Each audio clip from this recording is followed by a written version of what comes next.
Rural Heritage on RFD TV is brought to you by Rural Heritage Magazine, a bi-monthly magazine featuring articles about farming and logging with draft animal power, small-scale diversified family farming and homesteading, and other aspects of our rich rural heritage.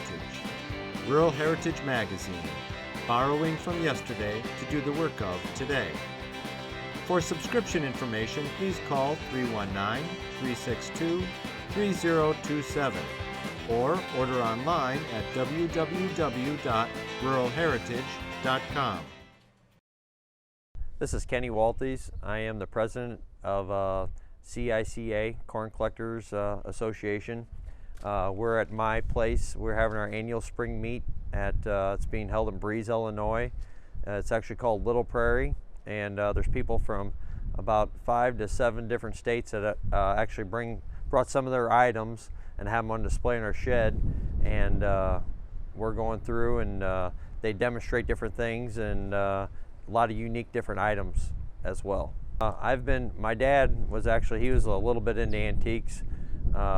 He had about a dozen to 16 pieces of equipment, and I always had interest in it. My mom would drop me off at auctions on Saturdays, and I'd buy fan mills and different things that I could afford, and I'd bring them home and bring it home, and then as I just kept getting older and older, I was getting more and more into it, and then after high school I kind of slowed up a little bit on it, and I'm still a young man by no doubt, but the past about 8 years I've gotten real aggressive with collecting, going to different auctions, and people call me and say, hey Kenny, I got this for sale, and then I buy a couple things for them, and then they call me and say, hey, our neighbor down the road, they got a couple things for sale, and then I'll go over there. My dad and I have been to New York, Alabama, Tennessee, and my wife's even starting to go with me, and also I got 2 little girls and a young boy, and they're starting to come along also,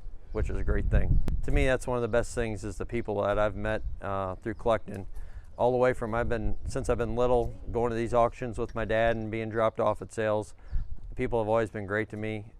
They always, willing to help a hand if you need help loading something once you bought it. I'd always try and help people. Just if you had a question, more than happy to help you out. You go to different shows and ask questions. It's just a lot of great people. We've met some wonderful people out across this country. We're from Tennessee. Okay. Whereabouts? Sparta, Tennessee. Right in the middle of the state, halfway between Nashville and Knoxville. I'm mechanically inclined to do tractors and hit and miss engines, so I started on something that takes a little simple mind like mine to do, and then discovered our corn items collecting club, and that's what's brought us here. This one, you just take it and wrap it around your corn and just start taking it off. This one, it would come in from the cone in the other side. This one just held it in your hand, and that's what the definition of the hand-held corn sheller. But when you look down in here from there, yeah, and from here, yeah, there's 16 different springs in there to make this work. Yeah. And it also, it's with like these cutters, it looks like it ought to be using like you're roasting your corn, green corn. Okay. But by patent, it's for hard dried corn. Well, it's a 1914 6 horsepower United gas engine company out of Michigan. Bigger stationary engine that used to be used on bigger equipment, sawmills and things like that. They'd leave it parked and run bigger equipment. This is very unique. This is for storing the check rope. This is check rope. You don't see a lot of this. Kind of a very unique item. Yeah, that's okay. It's okay. But that's check rope. That's before the check wire. So you're talking 1840, 1850. We actually, like Joe's saying here, there's so many different things how people touch these and just different. You look at different things. It's got grooves from the grass rubbing over it, and just different scar marks it's got. But my dad actually plows with a one-bottom walking plow, and you lay that plow over if you're going to go to the other end of the field or move, and you can actually see a lot of times how flattened out the handle would get over time. It's just how everybody had a different idea in one aspect of how they did things, but a lot of this stuff has a lot of history behind it. If you enjoy seeing how our ancestors lived during America's rule yesterday, you're going to love looking at these books. Volume 1 is Fieldwork, showing horses and vintage tractors preparing seed beds, planting, cultivating, and harvesting the crop. Volume 2 shows the work being done in the barn and farmyard, feeding and watering the livestock, getting the crop into the barn, milking the cows, shearing the sheep, and collecting the eggs. In Volume 3, we go inside the home to see the family in the kitchen canning vegetables, in the parlor listening to the radio, and in the dining room for family supper. We also head into town to shop at the general store or visit on the town square on Saturday night. Each book has over 140 large format pages. They sell for $24.95 each, or you can buy 2 for $44.95, or all 3 for $54.95 plus shipping. Call 1-877-647-2452 to order.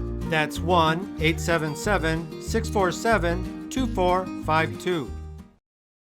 Here's an early wooden beam plow with a wooden moldboard even. This is all done. I mean, look at the blacksmithing in here, very unique. The pins that dowel rods that they used, the handles, all this is done with a draw knife. Blacksmith forge, so I would imagine a blacksmith shop originally made this and sold it out of his blacksmith shop. Very early piece. I've never seen one before. And then here we have this is, I would say, about a 1915 to probably actually 1900, 1915. This is a wooden beam walking plow. It's out of Vermont. It's got a longer moldboard on it, so it would probably been used like in a more of a grassy dirt area to help roll it over. But this is a very unique piece. My dad and I were actually in Alabama and purchased this. It's new old stock, never been put together. It's one of a kind. This is a very early wooden lathe. It would have had a belt on here that would have drove this. I don't have all the line shafts set up, but it's a very early primitive piece. These are different styles of wagon and buggy jacks.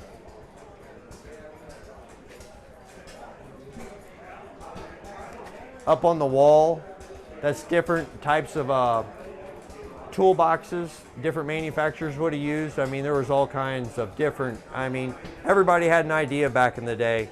So, there was so many different patents back in the day and manufacturers. It's just incredible.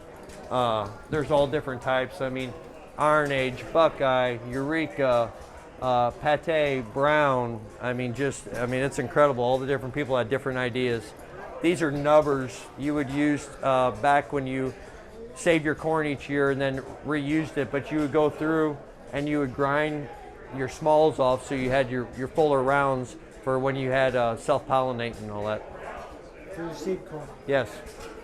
These are different styles of corn. These are different styles of corn shellers. Once again, everybody had their own idea.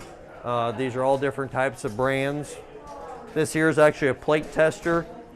You would the Minneapolis Moline at a store, they would have had this inside there, and you would actually put different plates in here to make sure the plates were working the way they should before they were put in a planer to be sold. So this is kind of a unique piece right here.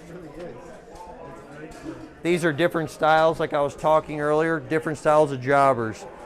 Some of these are very unique. You don't really quite see them too often. This here is your early days of your mail hauling. This is actually my dad's address, Rural Route 1. That's what they were on in rural Muscoota, Illinois. These are the doors, just different. This actually has a handheld windshield wiper in it. And then you would have ran in the summertime, you would have taken this window out, and then you wouldn't have had to run your leads through, but you can see where you run your lines through here when it's colder out.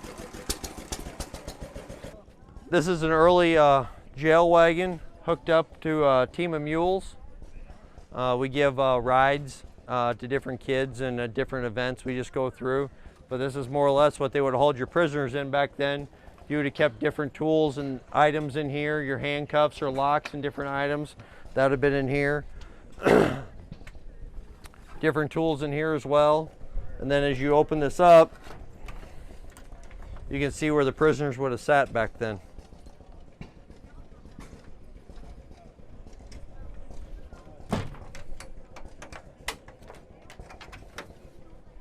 So if parents bring their kids out here tomorrow, they can, and they misbehave, they can get a ride in here. They can get a ride in there as long as they want to ride. Hi, I'm Joe Mishka of Rural Heritage Magazine. I'm on location of one of the many events we cover that celebrates our rural heritage. If you enjoy our show, check out our magazine, where you'll learn more about the people that blend the past with what works today. You can save almost 20% off the newsstand price by subscribing at ruralheritage.com or chat with us at 877-647-2452. That's toll-free, 877-647-2452. This is a one-horse International engine. A lot of the ladies of the farm use this one. They use it to turn the butter churn, your wash machine, any little small chores like that, because they could pick it up. It was pretty, they had the engine to the back so you could pick it up, move it where you needed it. And this particular one is one of 3 known. There's a lot of the little one-horse Internationals, but there's only 3 that have the Webster ignition system on it. Wow. Got lucky finding this one. Yeah. Then restored it. In fact, this was the first show for it. Had it ready to go last year, but with everybody knows what happened, there were no shows, so it didn't get out last year. So, but this one is the one that the ladies used on the farm. Then the next one is a Massey Harris 3 horsepower. This one you could run a lot of your small burr mills, feed mills and stuff on the farm. You could use this one to pump your bigger water pumps. Just about any chore, because like I said, this one is somewhere around the 1915. Didn't have electric, so whatever you had to power, you'd have to use this. They also use this like if you had a small woodworking shop. The 3 horse was good for your small table saws and stuff. The bigger woodworking shops had up to 6 horsepower to run them, to run your table saws and stuff like that in them. They're both hit and miss, very fuel efficient. The governor holds the exhaust valve open, as you can see here. Right. And then when it slows down enough, the governor will release it, let it hit, and then take off again. And then under load, if you had it belted up to something, it would actually start to run, because the heavy load it hit every time.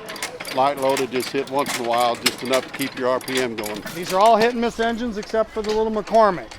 The little McCormick is a 1.5 horse, 2.5 throttler. This engine was multi-used on the farm. About anything you wanted to belt up to, you could belt this engine up to it. Nowadays we have electricity. Think about your little electric motors that used to run, like washing machines, little grinders, stuff like that. The small engines were like the ladies' engines on the farms. 1 or 2 women could move that around and hook up to a butter churn, washing machine, whatever. The bigger engines were actually one the guys took out in the fields, hooked to the threshing machines, equipment like that. Hundreds of different models out there. Each one has the same principle, but they're all made by somebody different. So a throttler, is that more like a conventional? It hits every other revolution. Okay, I mean, I'm very ignorant about this. I know horses. I don't really know this stuff very well. Now see, when they explain to you, okay, that one's Right. running. When it hits, then it coasts. That hits, misses, hits, misses, Okay. hits, misses. Every other time the piston goes forward, it fires. Throttlers run hotter. That engine just died probably 15, 20 minutes ago. You still don't want to touch it. It will be extremely hot. You could burn your hand on the hopper. I could put my hand on the hopper of that one. That one's been running all day. Unless you have them under a load, like the gentleman told you earlier, they will run faster, but the water keeps them pretty well cool. It's really a use, what you're going to use them for. Okay. You know, a throttler would be better on a sawmill, something It's a that consistent load? exactly. Okay. Yes. Think about a saw running Right. and you're hitting it with your log. You want that saw to continue to run. You want the engine to power it. You know, you're a corn sheller. A lot of these engines were belted up the corn sheller when the farmers decided to take the cranks off. and they feed it, there isn't a whole lot of drag there, so a hit and miss would run it. Or a butter churn.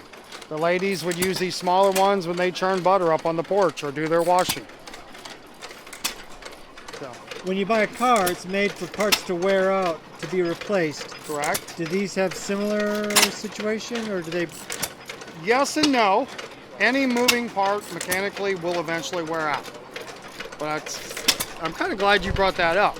Think about it. Most of this stuff is 80 to 100 years old, and it's still running. Right. What do you and I own now that's going to be running in 80 years from now? Nothing. Cars, refrigerators, freezers, washing machines, none of it. Right. When they Plastic and cheap steel. exactly. And when they designed this stuff, pencil and a piece of paper. Right. Trial and error. Right. Let's try this. They make it, didn't work, throw them parts in the scrap, melt them down, start over.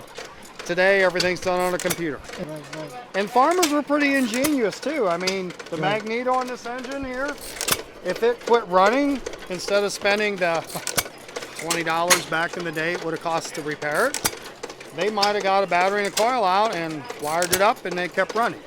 And then you would find these sitting on the shelf in the barn because they didn't want to mess with it anymore. Same goes with the old tractors. If something quit, what's the old saying? Baling wire fixes everything. They still did back then too. Here's a few unique different types of plows.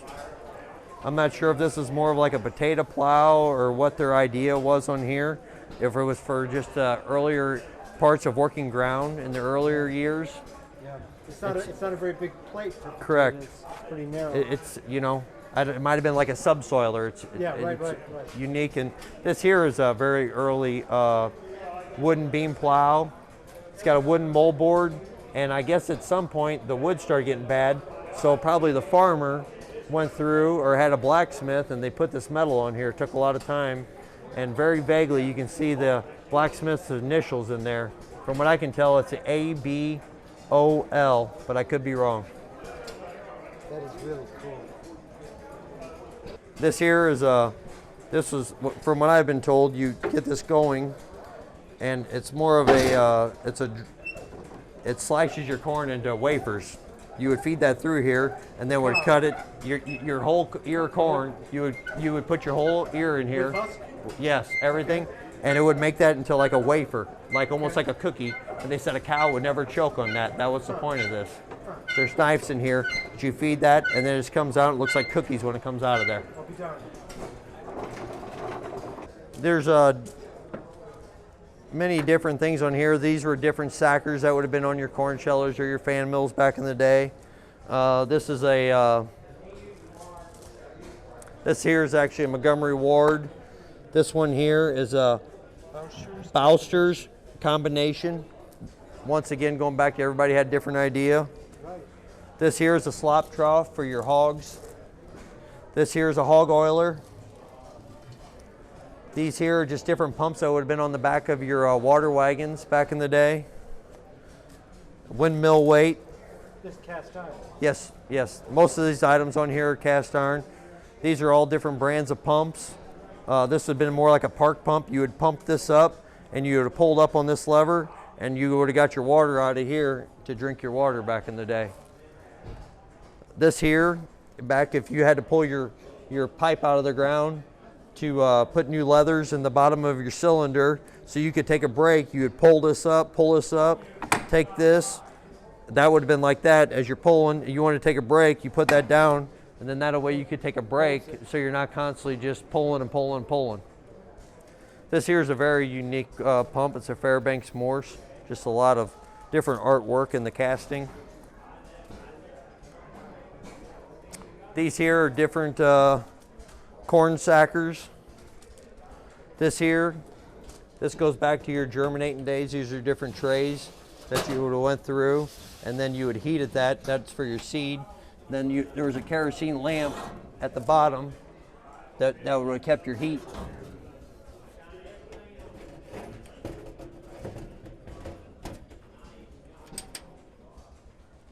Those are early corn jobbers up there. Just different ideas of how things were. I grew up in Mesquite, Illinois, and that is Engelman Township bought that grader brand new. So it's about 40 miles from home, but we know all the history on that piece. This is a McCormick Deering corn binder. A lot of these pieces were kept inside. Yes. Most of the items I try to buy better pieces, and some pieces I have to completely save.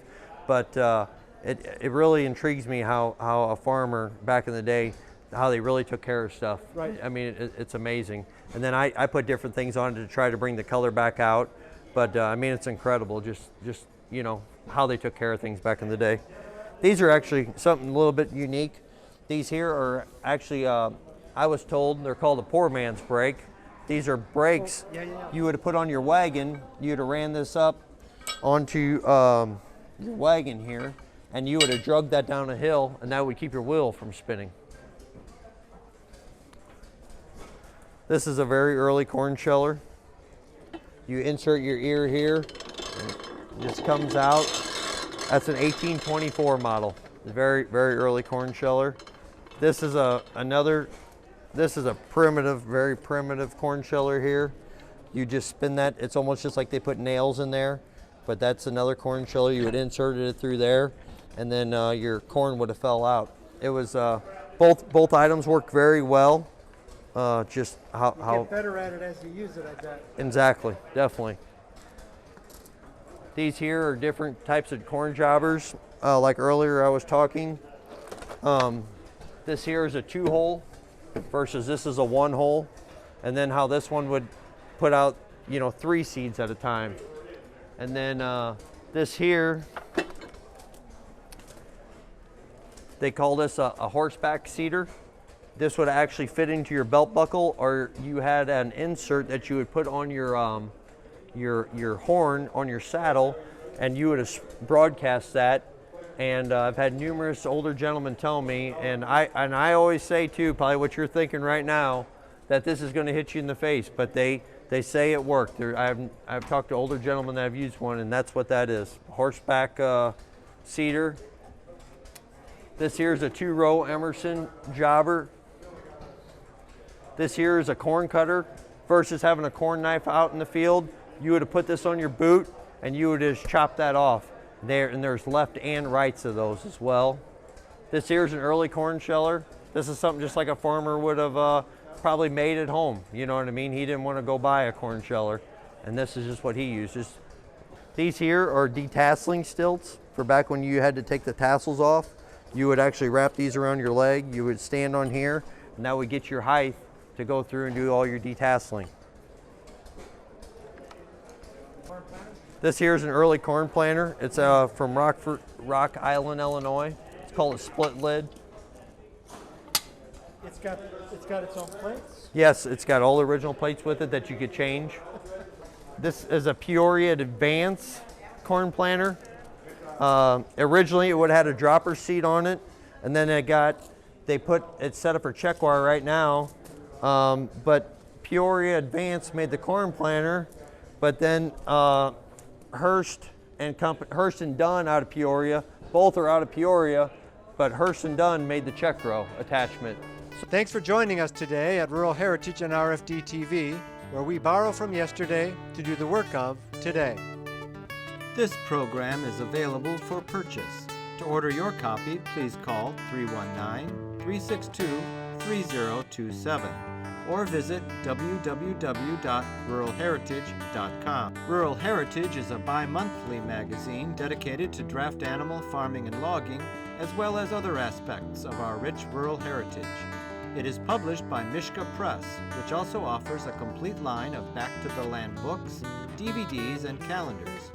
Call or write for a catalog or subscription information, or visit our website at www.ruralheritage.com.